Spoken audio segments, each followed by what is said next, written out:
Assalamualaikum warahmatullahi wabarakatuh. Selamat pagi anak-anak. Apa kabarnya hari ini? Alhamdulillah, semoga kita semua dalam keadaan sehat walafiat ya. Oke.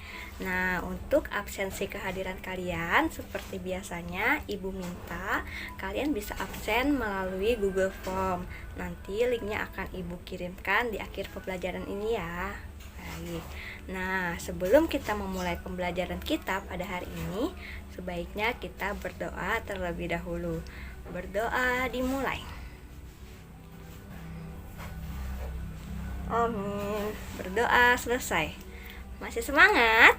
Nah, untuk menambahkan semangat kita dan untuk meningkatkan rasa nasionalisme kita terhadap bangsa Indonesia, mari kita nyanyikan salah satu lagu nasional, yaitu yang berjudul Garuda Pancasila. Nah, tahu kan lagunya? Yuk kita nyanyi bersama-sama ya.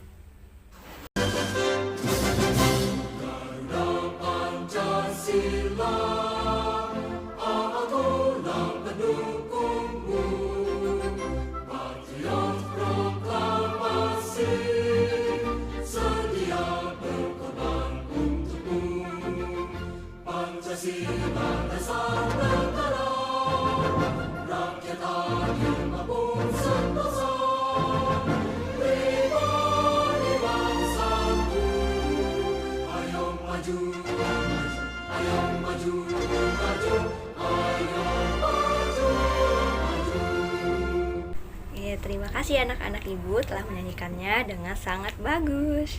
Oke, nah sekarang kita akan mendengarkan sebuah cerita dongeng sebagai kegiatan literasi kita pada pagi hari ini, yaitu yang berjudul Kisah Semut dan Belalang. Nah, sekarang simaklah cerita tersebut. Kisah Semut dan Belalang. Pada suatu hari di musim panas, di sebuah ladang di hutan yang rimbun, seekor belalang sedang melompat-lompat riang, berkicau dan bernyanyi sepuas hati.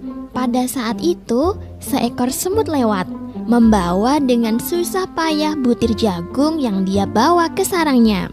Hei semut, kamu sedang apa? Ayo kemari dan bermain denganku. Lihat, hari ini sangat cerah. Ayo, kita nikmati hidup kita. Hahaha. Kata si belalang. Aku sedang menyimpan makanan untuk musim dingin, dan aku menyarankanmu untuk melakukan yang sama, hai belalang. Jawab si semut. Kenapa repot-repot menyiapkan makanan untuk musim dingin? Musim dingin masih lama kan?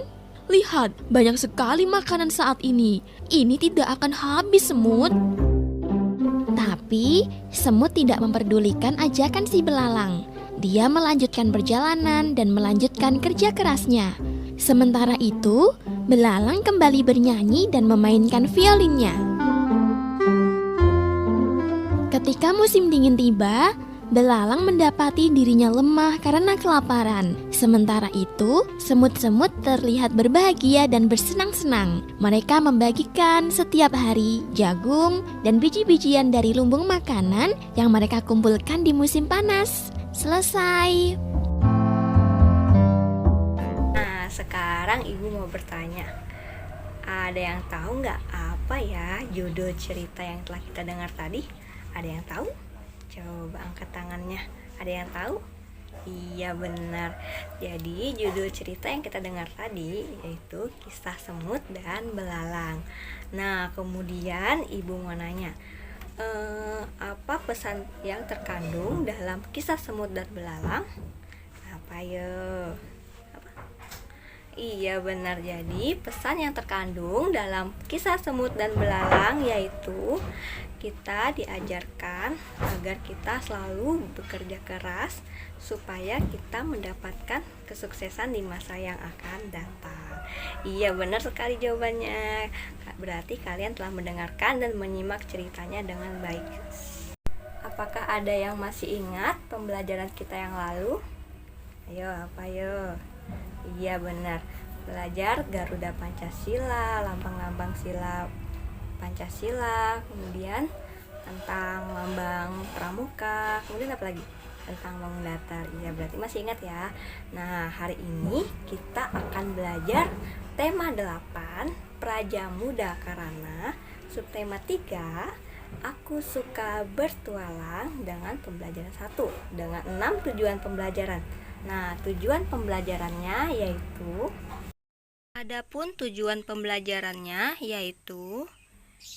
yang pertama, setelah membaca teks bacaan, peserta didik dapat mengidentifikasi jenis lambang atau simbol lalu lintas dengan benar. Yang kedua, setelah membaca teks bacaan, peserta didik sekalian dapat menceritakan makna simbol-simbol lalu lintas dengan benar. Yang ketiga, setelah mengamati contoh diagram batang, peserta didik sekalian dapat mengidentifikasi data yang disajikan dalam diagram batang dengan benar. Yang keempat, setelah mengamati contoh diagram batang, peserta didik sekalian dapat mengumpulkan data dan mengelompokkannya menurut kategori tertentu dengan tepat. Kemudian yang kelima, setelah mengamati contoh hiasan pada seni, peserta didik sekalian dapat mengidentifikasi unsur-unsur garis dan warna dalam sebuah karya dekoratif dengan benar. Dan yang keenam, setelah mengamati contoh hiasan pada seni, peserta didik dapat merancang penggunaan kombinasi garis, bidang, dan warna untuk membuat karya dekoratif dengan benar. Nah, anak-anak, sekarang kita masuk ke pembelajaran 1. Nah, coba kalian amati gambar berikut. Iya. Nah, di gambar tersebut ada apa saja ya? Coba kita amati sama-sama. Di situ ada Udin dan teman-teman. Itu namanya Udin dan teman-temannya sedang bertualang. Nah, di situ juga ada cerita Udin dan teman-teman sedang bertualang. Ayo kalian baca dulu ya ceritanya.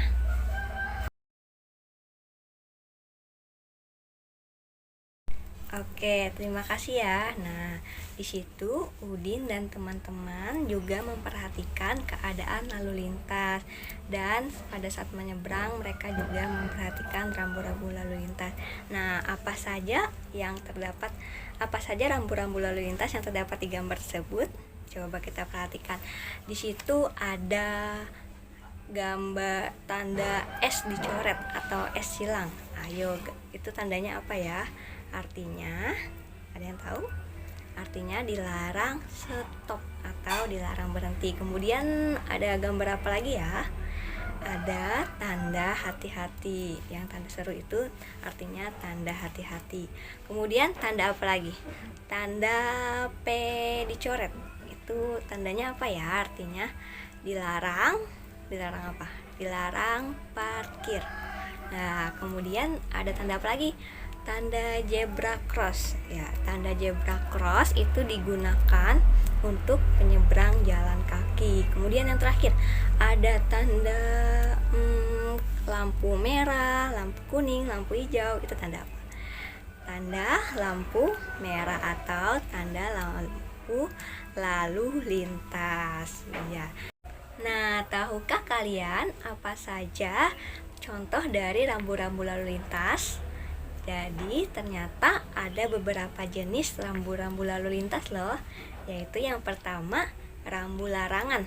Rambu larangan itu sebagai tanda untuk hal-hal yang tidak boleh dilakukan bagi para pengguna jalan. Tujuannya apa? Tujuannya untuk keselamatan pengguna jalan dan menjaga ketertiban di jalan raya. Nah, contohnya yaitu sebagai berikut ya. Ada rambu dilarang stop atau dilarang berhenti, dilarang masuk, kemudian dilarang parkir. Nah, itu adalah contoh dari rambu larangan, dan masih banyak lagi ya. Nah, jadi rambu larangan itu warnanya putih dan merah seperti itu. Nah, kemudian yang kedua itu adalah rambu peringatan. Nah, rambu peringatan itu tujuannya untuk memperingati bagi para pengguna jalan agar berhati-hati karena di depannya ada sesuatu yang membahayakan. Jadi kalau di depannya kayak ada tikungan tajam atau ada tikungan, itu harus diberikan tanda peringatan agar berhati-hati bagi para pengguna jalan. Nah, contohnya yaitu sebagai berikut.